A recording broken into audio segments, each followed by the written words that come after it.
You're listening to the Renaissance Men podcast with Stuart Garrard and David Robert Bridge. Follow us at Renaissance Pod on Twitter for regular updates on the show and its content, and to find all of the links to our distributors, such as Player FM, Stitcher Radio, and iTunes. The Renaissance Men podcast will begin in 3, 2, 1.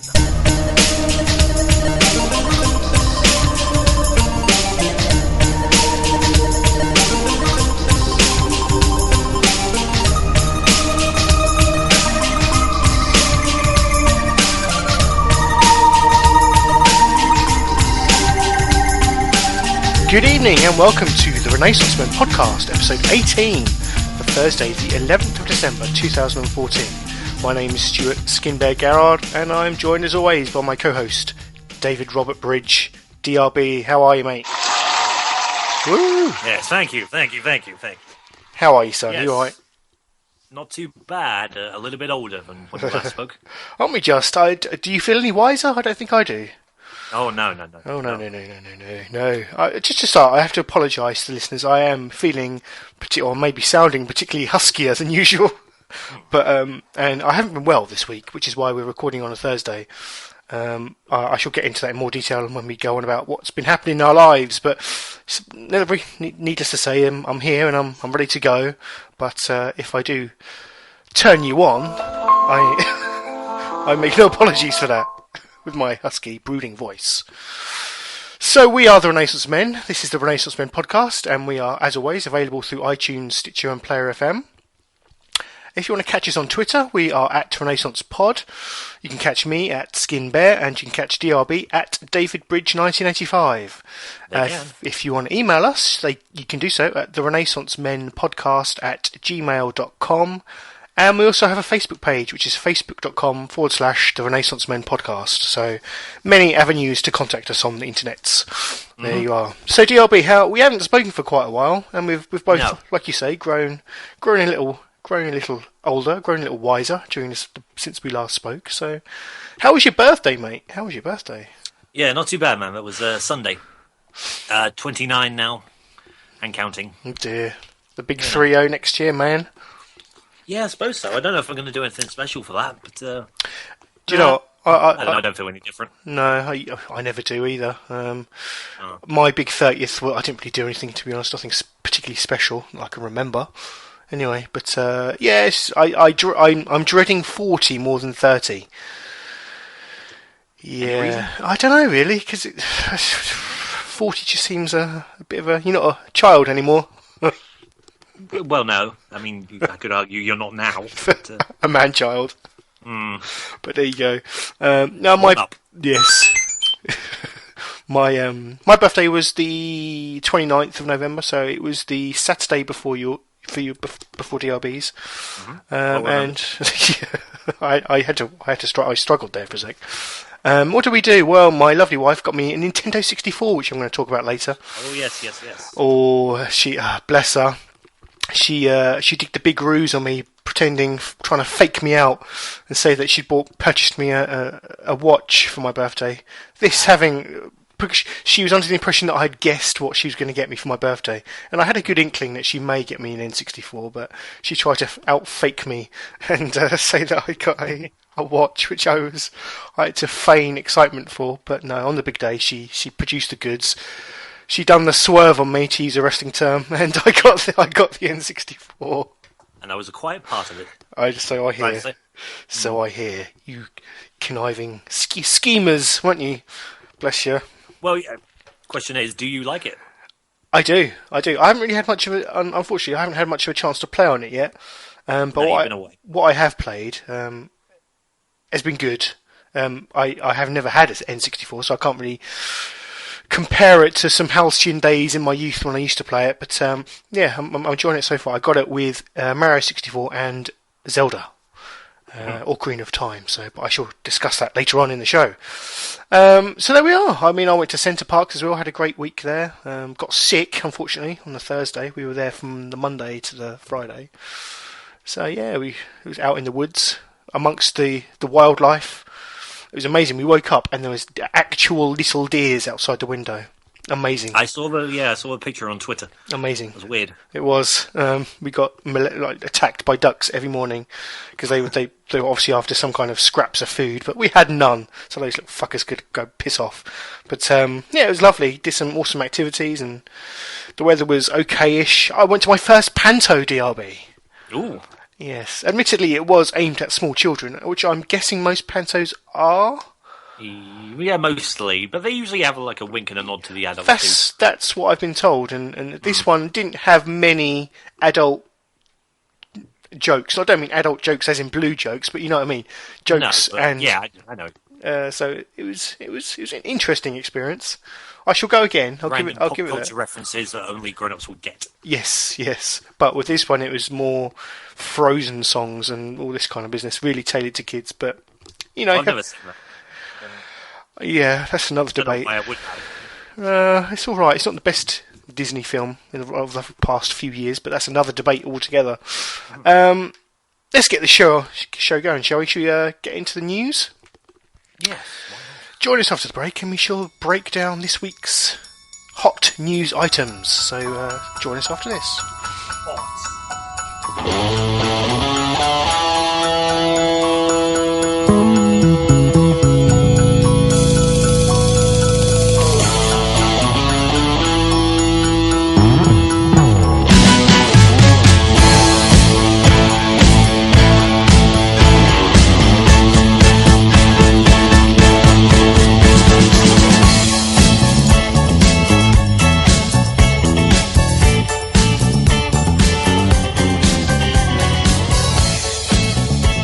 Welcome back.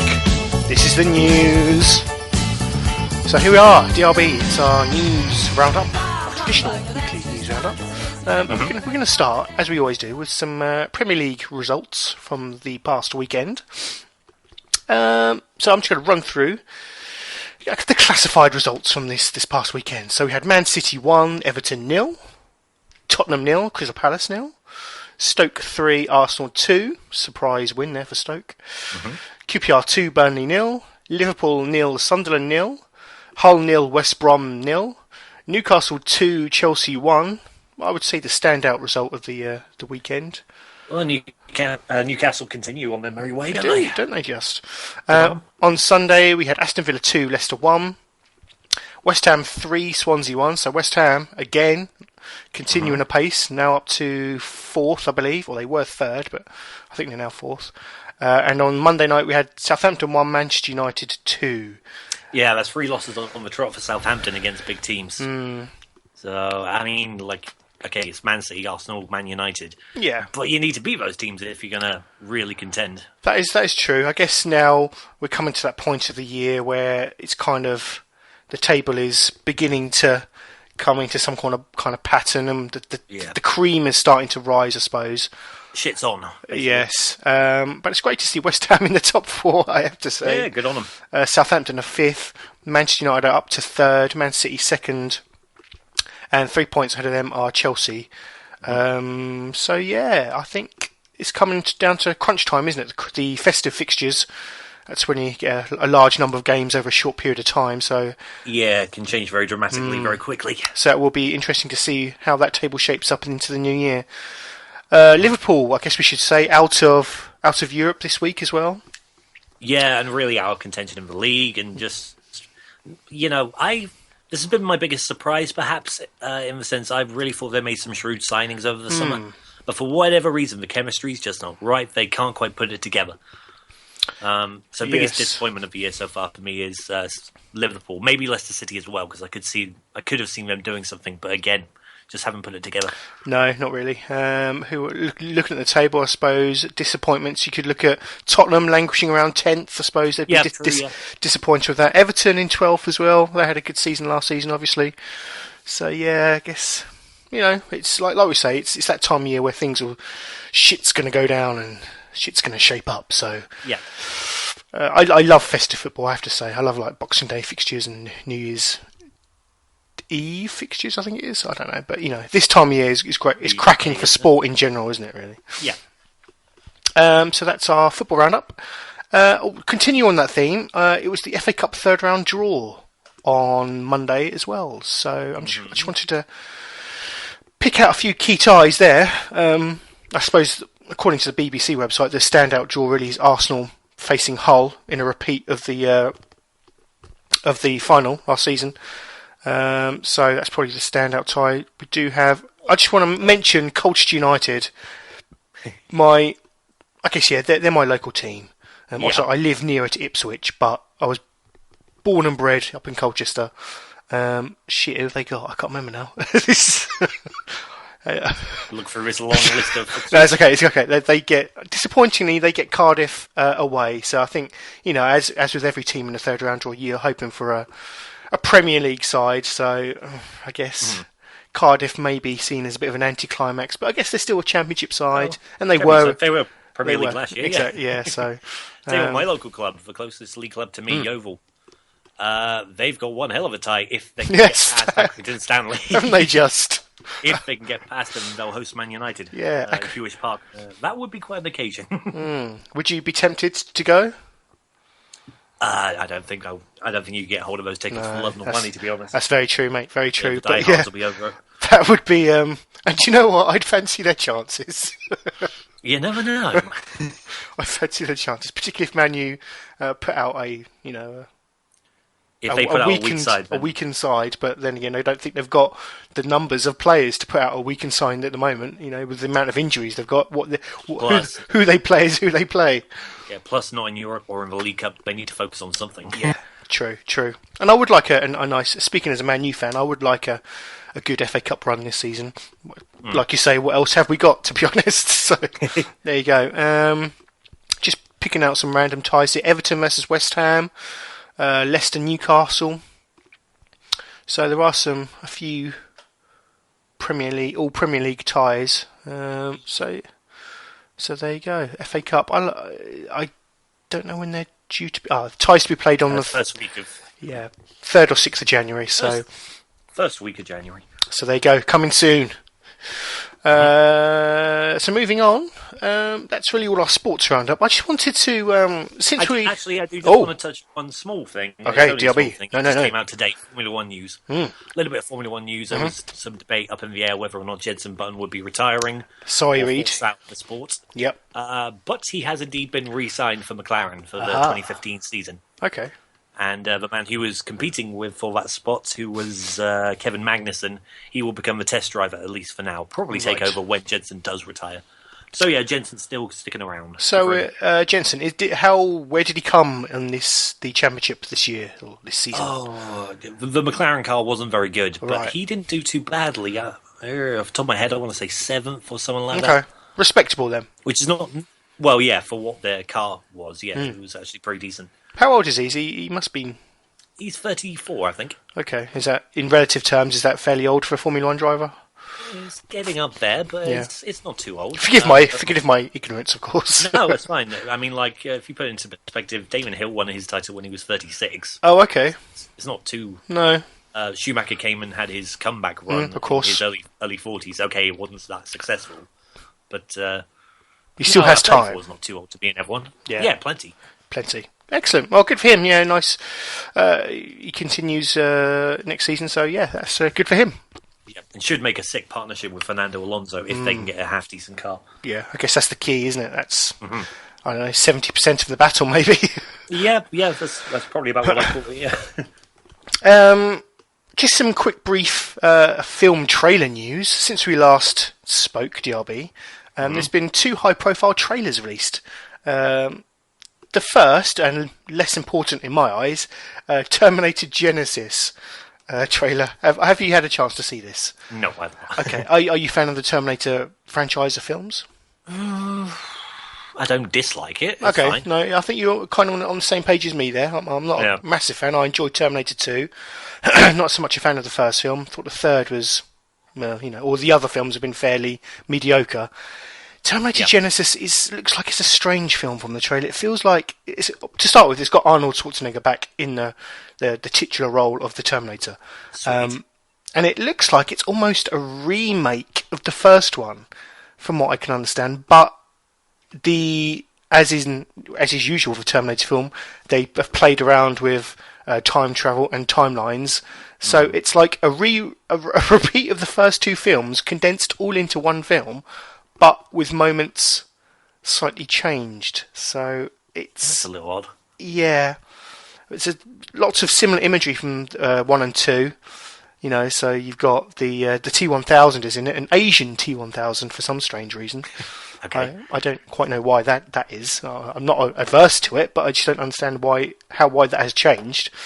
I guess the T-1000 can mould himself into whatever he wants to be at the end of the day. Yep, I suppose. Made of liquid metal, of course. And so yeah, it's just very strange how they've... Yeah, it's a little weird how framing. I guess they couldn't really do a true prequel if, Arnold Schwarzenegger's about 30 years older. No, but interestingly, they have... in the trailer, I mean, I actually don't know the plot, but by going by the trailer, they have an older Terminator, Arnie as Terminator, so I guess they're implying that the organic layer of the Terminator ages because he does look like an older Terminator. They made him look older with long hair and long grey hair and stuff like that. And obviously he physically looks older. But then they've also got a CGI'd young Arnie Terminator in there as well. So it's very strange how they've got the two in there. It looks quite interesting, I have to say, but I don't know. I'm sceptical. At this point, the shit Terminator films are outweighing the good Terminator films. So yes, I suppose so. do you know what I mean? And the more important trailer release we had, not last week but the week before, end of that week before, was the Star Wars Episode 7 trailer. It's a trap! Yes, it is. It is. It looks awesome, to be honest. Although we got very little footage. What I did see was pretty sweet, to be honest. But go check it out on YouTube if you haven't. I guess most people who are listening to this have probably seen it. So obviously not being a Star Wars fan, I can't see it really floating your boat, DRB, unfortunately. Probably not. I think what would be interesting actually is if I brought it up and I commentated over it. Ah, yes. That is a good idea. I tell you what, we'll work that out and we'll leave that towards the end of the show. I will commentate my thoughts over this new Star Wars trailer. Perhaps that's something that you could upload to YouTube. Maybe. And speaking of YouTube, fans of the Botchcast may know that I was issued a punishment by the anonymous Renaissance Men General Manager. Suffice to say, I've come through, I've recorded a video, and it is now up on YouTube. So if you want to go and check it out, go find our YouTube channel, and it'll be up there. I also tweeted it as well on the Renaissance Pod Twitter account. So it's a thing of beauty, DRB. It's yes, it's quite something. Yes, I was actually quite surprised how good I looked. So go check that out.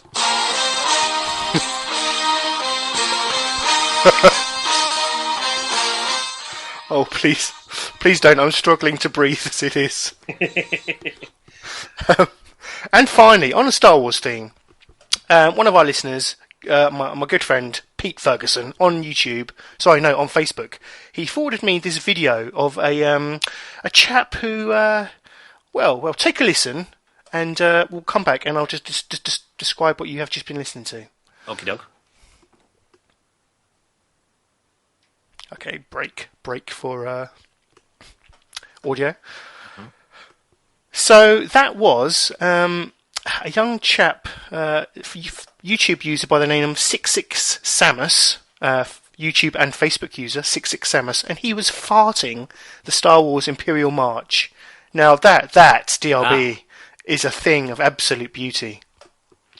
Interesting. I can't quite tell if it's fake or not. It seems a bit too artificial.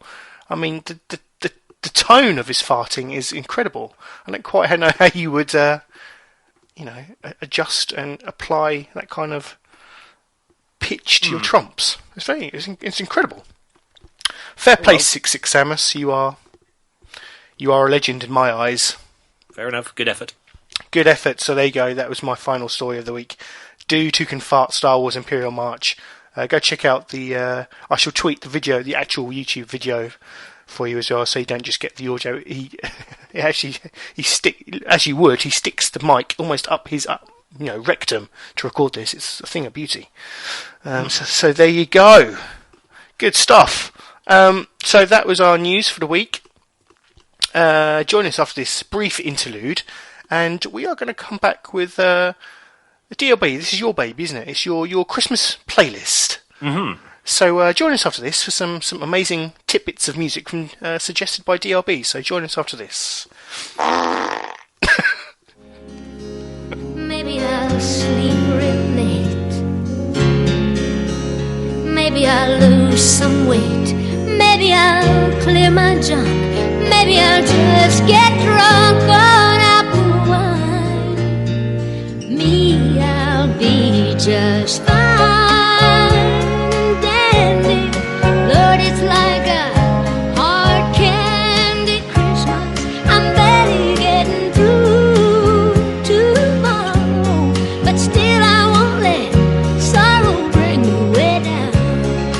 I'll be fine and dandy. Lord, it's like a hard candy Christmas. I'm barely getting through tomorrow, but still I won't let sorrow bring me way down. And welcome back. That, in case you were wondering, was Hard Candy Christmas by Dolly Parton. Now you're probably wondering why you're hearing that at this point. Well, over the next 3 shows, all of our Christmas shows on the run-up to the big day, I'm going to be taking a look at some obscure, unknown or forgotten Christmas classics for you to add to your playlist in the run-up to the big day, like I say.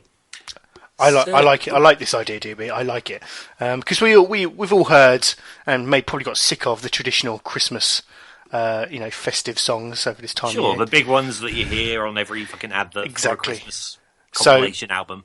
For you to come out with the wealth of knowledge of music that you have and to give us these little hidden gems, as it were, then I think that's an awesome thing. So, Yeah. So that was the first one. That was Yes. Hard Candy Christmas. That is taken from a musical from 1982. A great title of musical, The Best Little Whorehouse in Texas. do you know what? I mean, I wasn't aware of the song or the film, but it's the way it was structured and the way it sounded. Yeah. It did sound like as if it had come from a musical. Whorehouse? Or musical? A musical whorehouse. Yeah. So yeah, I without knowing, it obviously has that oral sound to it. Yeah. Just sweet, little colourful lyrics, as most country songs kind of tend to do. Yeah, seems to start off quite dark in some of the lyrics, and it's kind of a plodding melody, quite a dark plodding melody at the start, but then it kind of cheers up. And Whorehouses tend to be not the cheeriest of places. I know, and it fits right in.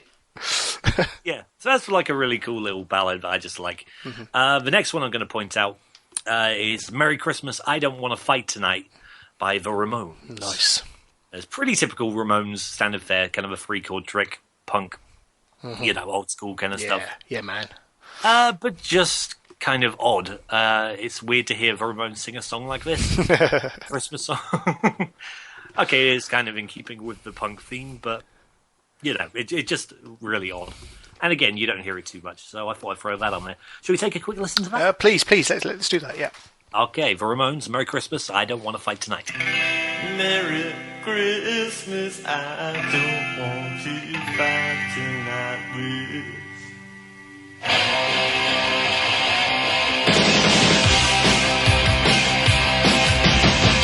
Merry Christmas, I don't want to fight tonight. Merry Christmas, I don't want to fight tonight. Merry Christmas, I don't want to fight tonight with you. Where is Santa and who's Sled? And tell her why is it always this way? Where is Rudolph? Where is Blitzen, baby? Merry Christmas, Merry Christmas. All the children are tucking their beds. Sugar plum berries dancing in their heads. Double bottom, it's so exciting, baby. So that was Merry Christmas, I Don't Want to Fight Tonight by the Ramones. Seems to really encapsulate the frustrations of a family Christmas. Another song. I think we've all had a few of those. Oh, yes. So yeah, nice, typical Ramones tune, really, wasn't it? Yeah, although just weird to hear them singing about Blitzen and Rudolph and stuff. Yeah. But yeah, Good choice. In the spirit. So, DLB, what's your final song for us this My week? final one, you mentioned that the first one had a little bit of a dark tone to it. This one really does. But it's called December Song, I Dreamed of Christmas by George Michael, of all people. Okay. Now, you think Christmas, George Michael, you think Wham! Last Christmas, which Exactly. is a classic. Yes. But this one, I don't know how many people really know this. It sort of came along quietly in 2009, I think. And it didn't do that well. It got to number 14 in the Christmas charts that year. But I think this is absolutely beautiful. It starts with just an amazing sample from an old Frank Sinatra Christmas song, The Christmas Waltz, which in itself could be on this list, perhaps. Just a great way to start. And then goes into just this dark, brooding kind of ballad. So, yeah, I mean, it's unheralded. But I really like this one, and it's going to be my final pick for this week. Excellent. I would encourage, by all means, if you want to get at us, suggest some of your unknown Christmas classics. Maybe I'll feature them. I do have a long list of stuff that I can use. Great idea. Right? Yeah. Hear some new Christmas songs too. Yes. So I guess we shall hand it over to George Michael and join us after this brief sample of the song. So see you in a bit. It was always Christmas time to wipe the year away. I guess that Mom and Dad decided that the war would have to wait. There was always Christmas time when Jesus came to stay. I couldn't believe in peace on earth, and I could watch TV all day. So I dreamed of Christmas. Yes, I dreamed like you. Merry Christmas, Merry Christmas. May your every New Year dream come true. And welcome back. We're going to talk briefly about some TV. I didn't really catch much whilst I was on holiday, but what I did catch was certainly worth talking about, alluding to something at DRB you brought up in our Big Bang Theory chat a few weeks ago. E4 have recently aired the Billy Bob Thornton episode Bazinga! with Billy Bob Thornton playing he was a scientist, I believe, wasn't he? And he he was a doctor. He was a client of Yes, exactly. He was a client of Penny's who had, obviously she had tried to flirt with him so he would purchase more drugs from her. Pharmaceuticals, exactly. And he, bless him, he plays a character who clearly is too susceptible to women making any kind of, advance on them. Yes. In fact, he measured it in Mississippi's. So if a woman that was the big thing. happened to touch his arm for at least 2 Mississippi's, then he would immediately fall in love with them. Now, Do you you know what? It's been such a while now. It's been like a month maybe since I saw that. We need to get on the same page where I go back and rewatch the episodes you've just watched. Okay. So is there a break now in the US, you were saying? A little bit, yeah. I think they do like the one Christmas episode and then maybe a couple of weeks either side. Okay. That makes sense, because just going briefly on a tangent to Star Wars Rebels, that is on a mid-season break as well, so perhaps there is a tradition of having these Chewie, down boy, perhaps there is a tradition of having a festive break, as it were, for these shows. So I really enjoyed that episode of Big Bang Theory. It's probably the funniest episode of the series to date. I think particularly because of Billy Bob Thornton's inclusion in it. He's good in most things he's in. I would still put, it wasn't bad, it was good, but I would still put the episode where they tried to buy the comic book store above that slightly. Yeah. I'm forgetting the order now, so I don't want to say too much. But what have Leonard and Sheldon and Amy been up to? Nothing major, if that's what you're alluding to. Yes. So I know you were kind of insinuating there's some kind of big plot point ahead. Not so much a plot point, but something's happened. Something happens. No, nothing that I can think of. they kind of alluded that Amy was one of the victims of Billy Bob Thornton's character, in that she touched his arm for 3 Mississippis, I believe. So no, nothing to do with it. No, okay. When that happened, I kind of thought, oh, hello, is he going to be a recurring character, and maybe he's going to interfere in their relationship in some way? But it wasn't obviously to be. What is really cool is Stephen Root, who I mentioned from the very first episode of this season, is back. He has made another appearance. Okay. Excellent. What was I going to say? I was just going to say, I actually had to do a double take that it was actually Billy Bob Thornton. It doesn't look like him. It didn't. No, it's far too clean cut for him. Yes. Obviously, I've been used to him recently in Fargo, where he takes on a number of different forms, physical forms, as it were. Not as in he's an alien or something, but his face looks very different, and he has different hairstyles. Yes, Billy Bob Thornton is a new Chewie, confirmed. Let's start that one. He was great in it. And interestingly, I think the Golden Globe nominations were out today, and I think Fargo has picked up quite a few nominations. I think you got best miniseries / TV movie, and I think Martin Freeman and Billy Bob Thornton got a couple of acting noms for it as well. So, which I'm good. Yeah, good to see, because well worth it and well deserved, really. Exactly. So that's all I really had to say about any TV this week. Have you watched anything that you want to throw out there to me and the listeners? Anything? Well, the only thing I want to talk about is Due South, which is a classic series from the 90s, but I can't do that in this short space of time. I'm saving it for next week. Yeah, save it, DRB, save it, because I know that's a particular passion of yours, which warrants perhaps going deeper into it. Perhaps I should check out. Look. Yes, check out some episodes as well. You do know it, yeah? I do know. I know of it. I haven't seen it. I'll be honest, mate. What has just reminded me though, we were going to watch the Teenage Mutant Ninja Turtles movie, and I completely forgot. So perhaps we should look into that next week. Okay. I'll see if I can source it. But failing that, I don't know. I'm thinking of toying with some, as you're going with some, some classic forgotten Christmas songs. Perhaps I should do some classic forgotten Christmas movies, because there must be some out there. Some offbeat Christmas films. Maybe. I could look into. I'm not a big fan of Christmas films. So, really? Yeah, maybe if you can think of some. Yeah. Well, just briefly, why so? Is it just... They're just not usually that good. Fair play. You're telling me Home Alone isn't good? Well. Oh man, you're breaking my heart, man.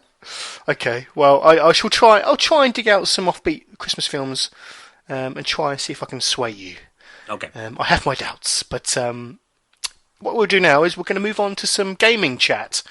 That's one thing I did get quite a lot of time into doing when I was on holiday. Played some board games and some video games, so we're going to have just a brief chat about that after the break. So join us in 3, or well, about 10 seconds, really. 30 seconds, yes. So join us after this.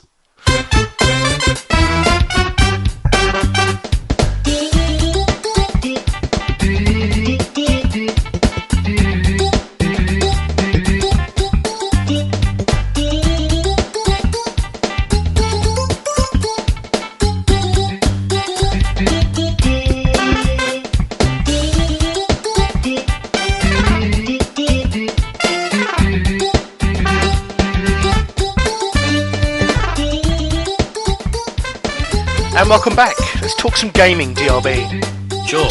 I've got plenty of this done whilst we're at Centre Parks.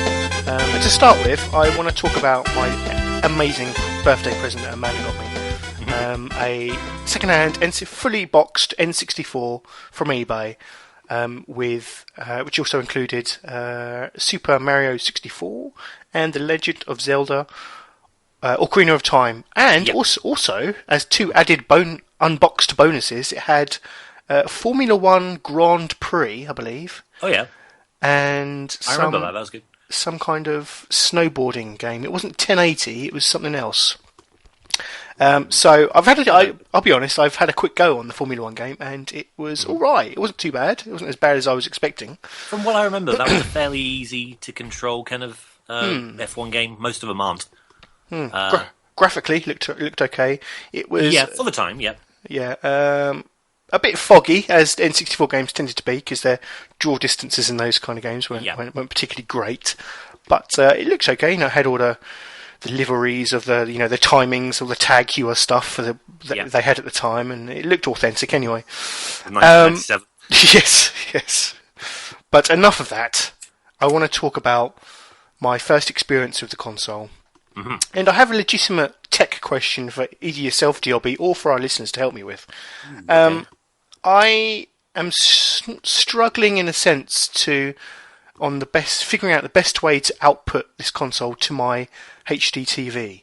Now, the SCART cable that I have, which works with my SNES and GameCube and has the same socket that should fit into an N64, which it does.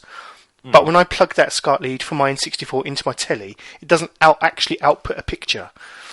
Now, some investigation online suggests that N64s weren't actually enabled with RGB, so I don't think a SCART lead will actually work.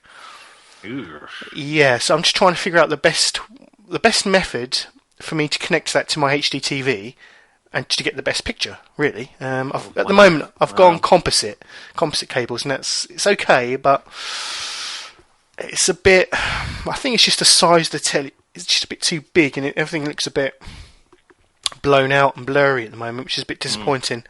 But I guess I don't know whether it's. Admittedly, I'm the wrong person to ask about that. I don't think HDTVs were around when I got rid of my N64. No, I don't think they were made. I think the answer here is limitations on my HDTV. So therefore, I think I need to go back to a CRT TV that was made for the time. So that's the only disappointing thing about the console is, I guess I've been too used to HD crisp images for the last few years it's slightly harder going back to the N64 than I thought it would be. But nevertheless, what are you making of the game so far? Gameplay wise, amazing. Mario 64 is a delight.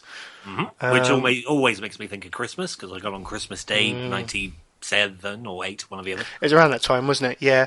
I mean, there are a few camera issues with the game, but I think that's just symptomatic of it being one of the very first 3D realms into 3D gaming and polygons and all that, and I guess the camera is at least adjustable, so you can in most situations get around it. But sometimes it could be a pain. I think it's just symptomatic they weren't used to making these kinds of games, so I guess you can forgive them for that aspect. But I certainly can for them, but not for these days when. Oh, of course not. No. Fuckers don't get it right. No, yes, fuckers. But yeah, Mario 64. I haven't played, admittedly, a great deal of it, but what I have played, it's a beauty of a game, and I would say a master of that game. So by all means, you can ask any question in the coming weeks. Okay, so are there multiple stars per level? Because from what I understand, there's like 120 odd stars to collect in the game. Mm-hmm. But there don't seem to be that many. When you look at the list of levels in the game, there don't seem to be that many levels. So I'm assuming there are 6 stars per level. Right. It's 15. So what's that? 6 times 15 is what? 9,000 and what?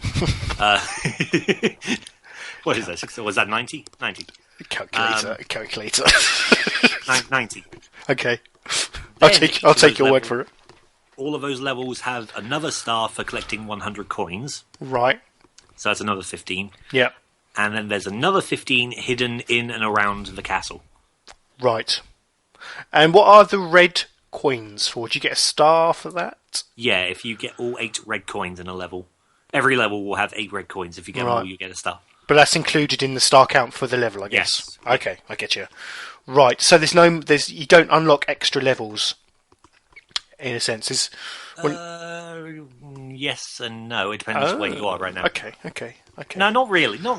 I mean, they're all pretty straightforward. It's just a matter of whether you can find them. When I say level, I mean they are quite substantial, aren't they? I'm talking, when you jump into the painting and it's quite huge world. Yes, they are worlds in a sense, aren't they? Almost, I would say. Cool. So I'm looking forward to. I think that might be a game I plough through on my Christmas holes, to be honest, because that is one of those games, like you say, Christmas type game really, and I'm hoping there's a snow level in there at some point, as they usually. Oh, really? Excellent. Mm-hmm. So yeah, I'll get in the festive mood with Mario 64. I haven't put in Zelda. That requires even more time. So there's no point playing that for half an hour. No, It's not no. perfect. What I was going to say is I really want to get some of the, and what you might be able to help me with this is to recommend some of the wrestling games, N64 era wrestling games. Now I know, No Mercy WWF, No Mercy, is that the best one to go with? No Mercy's the best one. Yeah, it is. Most of the others, excuse me, are basically earlier versions of that. Yeah. So probably better just to go with the most recent one. That tends to be considered the best because it's got this amazing ladder match which had never been done before. But it is a cool ladder match. It's like it actually feels the pacing of it is just right, you know. Yeah. Is that the latest one? Because I know there was WrestleMania. That was the last one, yeah. Okay, so WrestleMania 2000, I assume Was the then. one before that. Right, I get you. Yeah. And that was actually pretty good too, but not as many modes. Yeah, so I'm looking forward to trying out those. And I want to get GoldenEye, because obviously I've never played that, and I'd like to take that out and try it. So yeah, loving it so far. Best birthday present I've had in quite some time. So now that nearly completes my Nintendo console collection. All I need now is a NES, and then I'm there. Then I can work on the handhelds. So watch this space. Find a working NES. The only thing is, because I store these consoles in my loft, and I'm a bit worried that this time of year it's going to get a bit chilly and stuff's going to, go a bit wrong. So I need to maybe work out some kind of alternative storage method for these consoles. But yeah, seek online for advice. Loving it. Can't wait. So thank you, Amanda, if you're listening. She's about 77 episodes behind, so she'll probably get to this in March. So thank you, Amanda, for that present you got me back in November. You'll also have to dig out Mario Kart 64 as well. Of course, mate. Yeah, of course. Arguably the best, I would say. Really, yeah. It could be.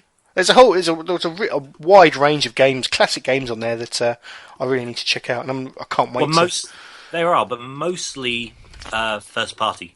Yeah. Again, there wasn't many third party classics that they really came out with. Banjo-Kazooie, I don't know if you would qualify that as third party. That was rare. But yeah, that was amazing too. I would certainly recommend you get that if you like Mario 64, which I'm guessing you will. Yes. I'm a bit of a Mario 3D fan, so yeah, I expect to love it, to be honest. Yes. And listeners, if you do have any game recommendations for your N64, then chuck them my way, because although I'm not made of money, don't get me wrong, if there are some particular gems that you could highlight for me, then I will certainly look to check them out. So that was it, my N64. I've also been playing some Smash Brothers DRB. I got that for my birthday from my lovely mother. Again, haven't played it too much, haven't really had the time, but what I have played is umptuous Nintendo, just love letter, really. It's hundreds of trophies to unlock, loads of characters to unlock, stages, music tracks. It's amazing. I still don't enjoy that series. I can see what you're saying. When I'm actually playing it, it can get a bit cluttered and frantic, particularly if you're playing with more than one person. If there's a group. It'd probably be a lot more fun with more people, but yeah, but I certainly can see what you're saying. I haven't fallen in love with the mechanics of the game just yet. I've fallen in love with the idea of the game and the way that it has been made, and the amount of care and attention and love that's been put into it. But, and this you could consider this a problem, the actual art of playing the game itself. I'm still yet to fall madly in love with it. So. It's a work in progress. I have no strong feelings one way or the other. No, sit on that fence. Yes. So yeah, Super Smash Brothers. It's all right, I suppose. Yet to fully form an opinion on that. But what I have done is I got a couple of amiibos as well. I got the Mario and Yoshi amiibo. One of them was for Amanda, admittedly, but I got the Mario one for myself. Haven't unpacked it. Don't know what the hell it does. So Fair enough. it's sitting on my shelf in its packaging. So I shall report back on what the hell they do. Although there are rumours abound on the internet that Nintendo have already ceased production on a couple of the models already. And that seems crazy to me. That's like scandalous, trying to hoik up the the desirability of some of these little statue thingies. So Nintendo, money grubbing. Oh, oh yeah. But anyway, that's all the video gaming I've done. We did play a fair few board games whilst we were at Centre Parks. Cool. One of them being one I hadn't experienced before, which was Cash and Guns. Cash and Guns? Yes, the second edition, Cash and Guns second edition. How do I explain this? Okay, it's a party game, so you want a fair few of you in it. I think you can have up to 8 players in this. Right. You each get a foam gun. And the premise is you are a group of bank robbers, and you are sharing out this collective pile of loot that you'll have, and you're trying to. It's kind of crosses poker, Russian roulette, and it's just a great way. You have to bluff your way. Basically, the mechanics of the game are this: you point your foam gun at whichever person you wish to, who's playing the game. You have a series of bullet cards. You can either play a bullet card or a non-bullet card, and you try and fake out and bluff your other competitors into trying to dodge the bullet, and whoever is still in and hasn't dodged gets a share of the loot. So it's interesting, and it gets quite rowdy, particularly if you've had a few drinks. I appreciate I'm not explaining it particularly well, but if you can, there's go check out some videos on YouTube, because it's a fantastically fun game. It's a really satisfying board game. Get some satisfying cards and pieces and little figures and stuff. I love games like that. Satisfyingly robust games. I do. like I it. tend to prefer it when there's general knowledge involved. Okay. You I like don't know why. your quizzes and stuff. Yeah. Speaking of. Speaking of. Yes, interesting. Yeah, I like your segue. GLB, do you have a quiz for me this week? I do. You do? Sports quiz. Okay, so join us after this.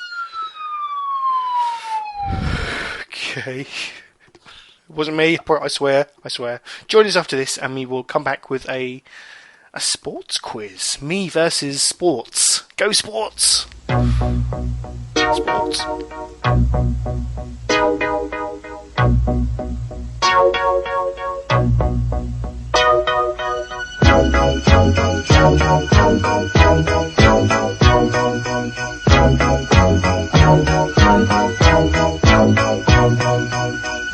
The mood is right, the spirit's up. We're here tonight, and that's enough. Simply having a wonderful Christmas time. Simply having a wonderful Christmas time. And welcome back, DRB. Are you ready to quiz me? I am. Yes. I'm ready. I am ready to rumble. So let's do this. Let's get ready to rumble! Bring it on. So Bring here it we on. go. Sports quiz. 10 questions, straightforward. All you've got to do is answer correctly. If you answer correctly, you will hear this sound. Timber! But if you have the misfortune to answer incorrectly, you will hear this. Okay. Usual format. I like it. Come on, let's do Yes. this. Here we go. Question 1. Darts. Shit. In 1984, who achieved the first ever televised 9-dart finish? Okay. 84. You did say 84, didn't you? Okay. I did, yep. So, am I going to go Bristow? Okay, names from that era I think are going to be Bristow. Who's that dude with all the jewellery? Ah, fuck. Bobby George? Yeah, Bobby George. I'm thinking Bristow, Bobby George. Who's that one that Dexy's Midnight Runners sung about? What? No, Didn't they sung a song? Oh, do you mean I don't think you mean Dexys. I think you mean Van Morrison. Oh god. I thought Dexys Midnight Runners had sung a song on Top of the Pops, and they had a darts player's face up instead of whoever they were singing covered about. it. Maybe they covered it. I know who you mean, Jockey Wilson. Yeah, Jockey Wilson. That's who I'm thinking of. Yeah. Okay, so Eck Bristow. By my failure to remember his name, you can probably guess it's not him. I'll go Bristow. Crafty Cockney, you cock. No. Okay. It was his big rival from the 80s, John Lowe. Okay. My mother's favourite dart player. Really? Yeah. Oh, yes. Here we go, question 2. Yeah. This past weekend, Ronnie O'Sullivan won his 5th UK Championship title. Uh-huh. His first UK title came 21 years ago, all the way back in 1993. Wow. How old was young Ronnie at that time? Oh, no. Maths. Okay, I could work this out, but I'm not going to. Okay. So, So, it was 21 years ago he won it, yeah? Mm-hmm. Okay, so, how old would he be now? Is he 40s? I don't know if he's in his 40s.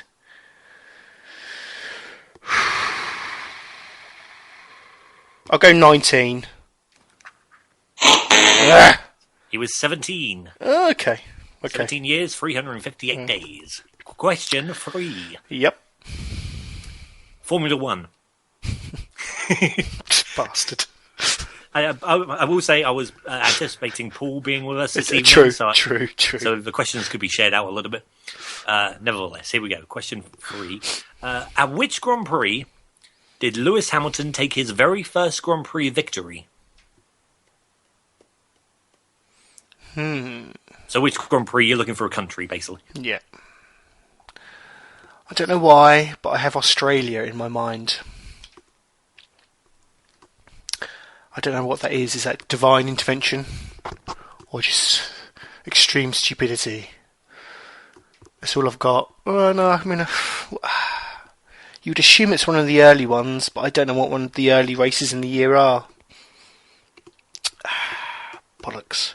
I know British one's is in like July, isn't it, I think? Oh, ball bags. Australia! Wrong, wrong, wrong, wrong. Oh. Wrong. Not even close. Other side of the world. It was Canada. Okay. Was it, out of interest, is that the first one? No, Of the that's calendar. maybe about 6th or something like that. Oh, really? Okay. Yeah. He did debut in Australia. I think he came 3rd. Okay. That's a pretty good effort. By him, I mean, not you. I was going to say, really? Well, thank you. Question 4. Yep. Boxing. February 1990, Tokyo, Japan. Who shocked the world by knocking out the then undefeated Mike Tyson to become the undisputed heavyweight champion of the world? Oh. Buster Douglas. Correct. Yes! How did you get that? I know my boxing. Oh, good man. No, I don't. I just seem to remember it, and I think he got a video game license out of that as well. I think he did. Actually, yeah. hastily gave him a video game. Yeah. Good for him. Yes. Lost it later that year. Question, what are we, 5? Yeah. Yeah, question 5. I think you'll get this. Uh-huh. Who were the last team from outside of Glasgow to win the Scottish League title?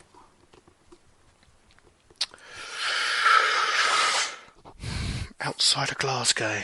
Okay, so I'm thinking like Hibs or Dundee. Or Hearts. They yeah. I reckon it's one of the Edinburgh ones. I'll go Hearts. Sorry, I really thought you know that. It was Aberdeen. Oh. The reason I thought you know it is because they were managed by Sir Alex Ferguson. Yeah. Okay. Sorry, brother. That's right. Question 6. Since the formation of the Premier League, which team has been relegated the most number of times? I think... Slight clue, it's 4 times. I think this is Crystal Palace. Chipper! Yeah. Correct, sir. Chipper! Crystal Palace 4 times. Okay. Question 7. Yeah. Up until 1997, which team played their home games at the baseball ground? Derby County. Timber! Correct. Yay. Mm-hmm. Question 8, similar theme. Up until 1997, which team played their home games at Roker Park? Ah, Roker. Middlesbrough? Close. Sunderland. Okay. Middlesbrough went to the Riverside in 95. I think what was it called? It was Ayrsham? I don't know. I couldn't tell you. Ayrsham, something like that. Anywho. Good effort. Thank Question 9. The Ashes. Okay. 2005. Right. England won this most famous Test series by a score of 2-1. But on which ground did Australia's single Test victory of that series occur? Lords? Timber! Yes, correct. Yay. First of the series. What have you Okay. got? 1, 2, 3, 4. Ooh. Come on. Here This we go. this for 50%. I'll be happy with that. That's what? Okay. That's a second, I think. So question 10. Which city is scheduled to host the 2020 Olympic Games? 2020 Olympics.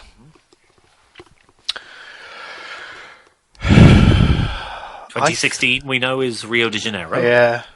2020. No, is it going back to America?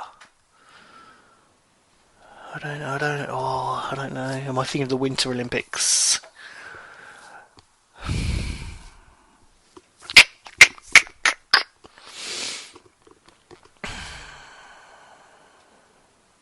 No, this is tough in 2020. You don't really hear about the one after the one that's coming, really. I don't think it's America. I think that's silly. Where would it be? Australia? No, probably like Tokyo, maybe somewhere like Japan. But it was in China, wasn't it? Recently.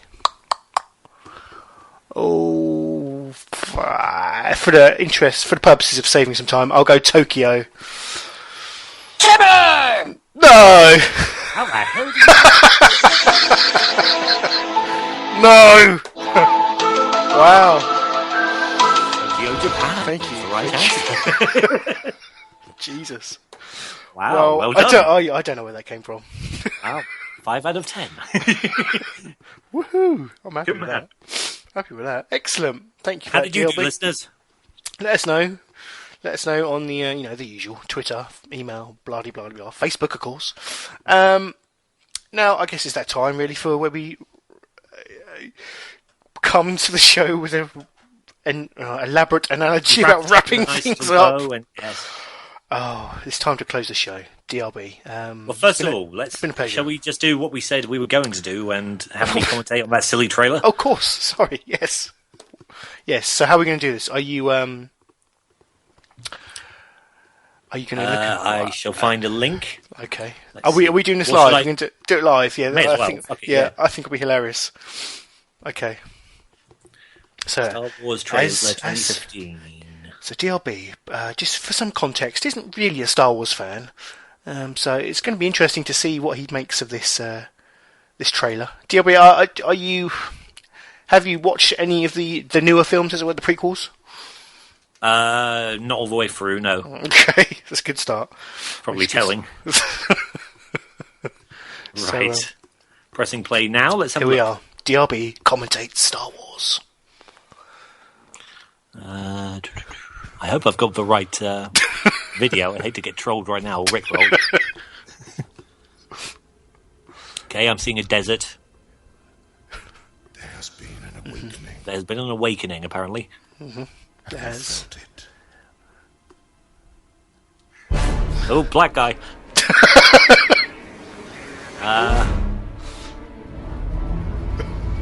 Yeah. There's a football. yeah, that was. Stormtroopers. A woman on a flying thingy. Top Gun reference.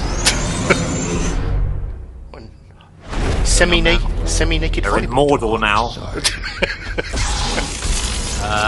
Guy with a lightsaber with a weird sword shape to it. Controversy. A flying saucer. Probably makes sense. Actually, it's probably a Millennium Falcon. The flying saucer. That famous Star Wars ship. The flying saucer. Yeah. Star Wars Force Awakens. Yep, that's Star Wars. Is that it? Or is there going to be something else? No, that's it, mate. December 2015. Okay, yeah. Initial impressions. Good, bad, indifferent. Let me find that sound clip. Where is it? Here we go. I have no strong feelings one way or the other. So that wasn't a complete waste of time, I guess. Excellent. Well, I like that. This should be a regular item. DRB commentates and gives marginally, questionably racist commentary to film trailers. Okay. On that note, you can't jump scare me like that. Anyway, if you want to contact us on Twitter, just give us some abuse. It's at RenaissancePod. I am at SkinBear. DLB is at DavidBridge1985. Or email us at therenaissancemenpodcast@gmail.com. And we're on Facebook at facebook.com/therenaissancemenpodcast. All that's left for me to say is thank you for listening, DLB. It's been a pleasure as always. We shall reconvene tomorrow evening. We will. For the Botchcast with our TLC predictions. Yep. Hopefully I'm going to go 3-2, but by the looks of some of my bullshit predictions, I don't think that's going to happen. But we shall wait and see. Yes. DLB,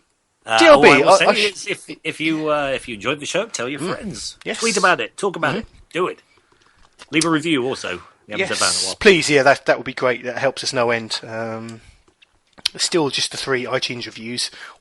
2 of them being from my immediate family. So some more would be helpful. DLB, we're going to close the show with... well, I'll hand it over to you. Introduce us to this piece of music we're going to be going out to. To get into the festive mood, a couple of years ago, me and a guest on the show a while back, Misha Bullock, randomly decided, as a private in-joke, to record a duet of Driving Home for Christmas by Chris Rea. Lovely. And we did, and this is it. So enjoy, I guess. Yes, enjoy, and we shall see you on Friday for the Botchcast and on Tuesday for the return of the podcast. So take care, have a great weekend, and we shall see you soon. Goodbye. Episode 18 done.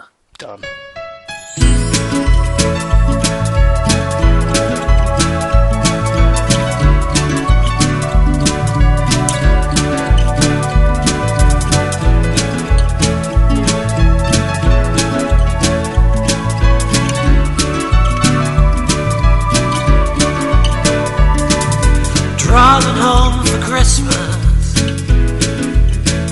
Oh, I can't wait to see those faces. I'm driving home for Christmas, yeah. I'm moving down that line, and it's been so long, but I will be there. I'll sing this song to pass the time away, driving in my car, driving home for Christmas.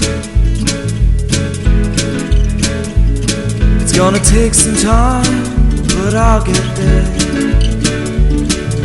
Top to toe in taillights. Oh, I got red lights on the run. Soon there'll be a freeway. Get my feet on holy ground. So I sing for you,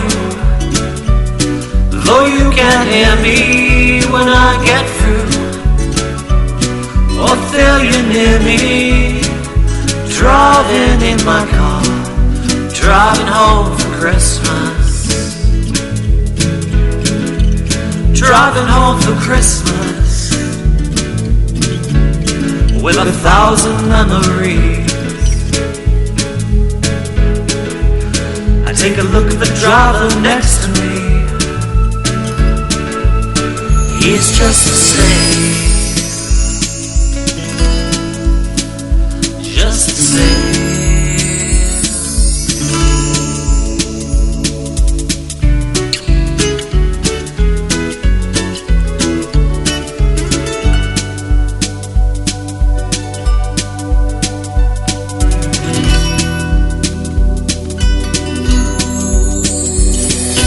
Top to toe in taillights. Oh, I got red lights on the run. I'm driving home for Christmas, yeah, to get my feet on holy ground. So I sing for you, though you can't hear me when I get through. I'll feel you near me, driving in my car, driving home for Christmas, driving home for Christmas, with 1,000 memories. I take a look at the driver next to me.